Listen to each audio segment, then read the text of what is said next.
Hi everyone, welcome back to Professor English Podcast Channel. I'm Daniel. And I'm Anna. Thanks for joining us again. Today's episode is super practical because we're going to learn how to ask for directions in English and answer politely. That's right. Whether you're traveling in a new city or just exploring your own town, knowing how to ask for directions can save you a lot of time and confusion. And it's not just about asking. We'll also practice how to respond naturally and politely. This way, you sound friendly, confident, and easy to understand. Good point. Let's start with some key phrases for asking directions. The most common one is, "Excuse me, can you tell me how to get to?" Or, could you please tell me the way to? Another polite option is, I'm looking for. Could you help me? Notice how adding please or could you makes it sound polite. You never want to sound rude when asking for help. Absolutely. And when you answer someone, you can start with phrases like, sure, it's very easy, or, of course, you just need to. Exactly. Now let's talk about prepositions and directions. You'll often hear turn left, turn right, go straight, or it's next to the. And don't forget landmarks. People love using landmarks to explain directions. For example, it's next to the big red building, or it's across from the supermarket. Perfect. Let's practice a mini role play. I'll be the tourist asking directions, and Anna, you'll answer. Sounds good. Excuse me, can you tell me how to get to the city museum? Sure. Go straight for 2 blocks, then turn right at the traffic light. The museum will be on your left, next to the coffee shop. Thank you so much. That was easy to understand. See? Using simple directions like blocks, left, right, and landmarks makes it easy for anyone. Now, let's do another example, but with a funny twist. Imagine you're a bit lost. I'm asking, excuse me, where is the nearest subway station? Well, if you walk straight for 10 minutes, you'll pass a cat cafe, then turn left at the bakery. But watch out, that cat loves to block the sidewalk. Oh no, I hope it doesn't attack me.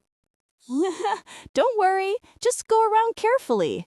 Then you'll see the subway entrance. That's a fun way to remember directions, adding small, funny details. Exactly. It makes it easier to memorize and more fun to practice. Let's move on to questions people often ask. You might hear, is it far from here? Or how long does it take to walk? And you can answer with, it's very close, only 5 minutes by foot. Or, it's a bit far, you should take a bus. Here's a mini quiz for our listeners. If someone asks, how do I get to the library? Which of these is correct? A. Go straight and turn right at the park. B. Eat lunch at the park first. C. Jump over the fence. The correct answer is A. Simple and polite directions are always best. Great! Now let's practice a storytelling example. Last week, I was in New York City and wanted to visit the famous Central Park. I asked a local, excuse me, can you tell me how to get to Central Park? Oh, and how did they respond? They said, sure, go straight for 3 blocks, turn left at the traffic lights, and you'll see the entrance on your right next to the ice cream shop. That's perfect. Notice how the person used blocks, left turn, and a landmark, the ice cream shop. That's exactly how you want to answer. Yes, and it was very clear. I didn't get lost at all. Let's practice another one, but with examples. Imagine you're in London. You want to find the nearest post office. Okay, I'll start. Excuse me, could you please tell me where the nearest post office is? Sure. Walk straight until you see the big clock tower, then turn right. The post office is just behind the cafe with the blue umbrellas. That's a great example. Easy to follow and full of visual hints. Let's add a quick quiz again. Which of these phrases is polite for asking directions? A. Tell me where it is. B. Can you please tell me how to get there? C. Move, I'm in a hurry. The correct answer is B, of course. Always use please and a polite tone. Now, let's do a funny storytelling moment. When I was in Paris, I asked a man how to get to the Eiffel Tower. He said, "Just follow the crowd. Everyone is going there." That's actually true. Some landmarks are so popular, you just follow the people. Right, but it still shows how locals can make it fun when giving directions. Here's another role play. You're in Tokyo and you're looking for a bookstore. Okay, go ahead. Excuse me, can you please tell me how to get to the nearest bookstore? Sure, go straight for 1 block, turn left after the sushi restaurant, and you'll see it next to the flower shop. Perfect. I can almost picture it. See how landmarks make directions visual and simple? Yes. Now let's do a fun quiz for listeners. What should you say when someone helps you with directions? A. Whatever. B. Thanks a lot. C. I already knew that.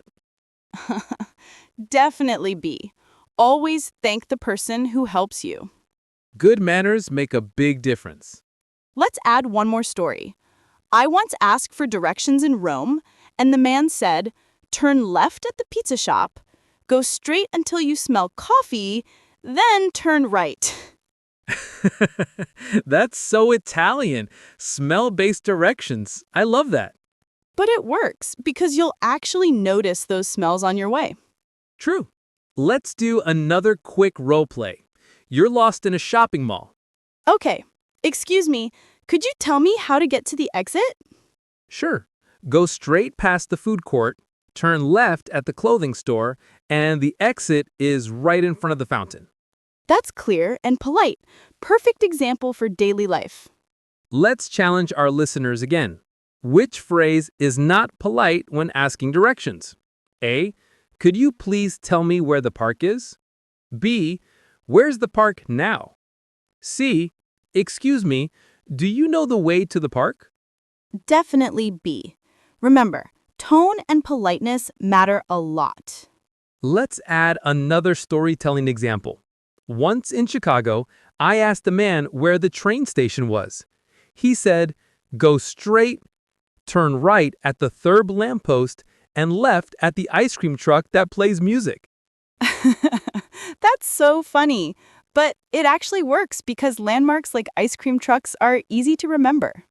Exactly. Humor can make directions memorable. Now, let's talk about shortcuts and natural phrases. You might hear, "It's around the corner," "next to the supermarket," "opposite the bank," or "at the end of this street." Using these phrases makes your English sound natural and fluent. And don't forget expressions for clarity like, "Do you mean the one near the park?" Or, "Could you show me on the map?" Great tips. Let's do a few more real-life examples. "Excuse me, could you tell me how to get to the cinema?" Sure. Go straight for 2 blocks, turn right at the bakery, and it's next to the shoe store. "Excuse me, where's the nearest pharmacy?" It's right around the corner, across from the supermarket. See how short and natural those sound? Yes, and here's a funny story from my friend. He once asked for directions in Thailand, and the person said, "Go straight until you see a big mango tree. If you reach the coconut shop, you went too far." That's amazing! Tropical directions. Okay, time for one last quiz. If someone asks, "Can you tell me how to get to the train station?" Which answer is correct? A. Sure. Go straight for 2 blocks, turn left, and you'll see it. B. I'm not a map. C. Don't ask me. Of course A is correct. Always be kind and helpful. Let's review today's phrases. We learned, excuse me, can you tell me? Go straight, turn left or right, next to, across from, and polite responses like, sure, it's easy. Of course, it's right there. We also practice storytelling, mini quizzes, and funny role plays. Use these every day to get comfortable asking and giving directions. Now it's your turn. Go out, ask directions, and try to answer politely using what we learned. And don't forget, using landmarks, polite words, and clear phrases will make you sound confident and friendly. If you enjoyed this episode, click like and subscribe to our channel for more easy English lessons. Share it with your friends who are learning English too. That's right. Keep practicing and stay tuned for our next episode. See you next time. Bye, everyone. Bye.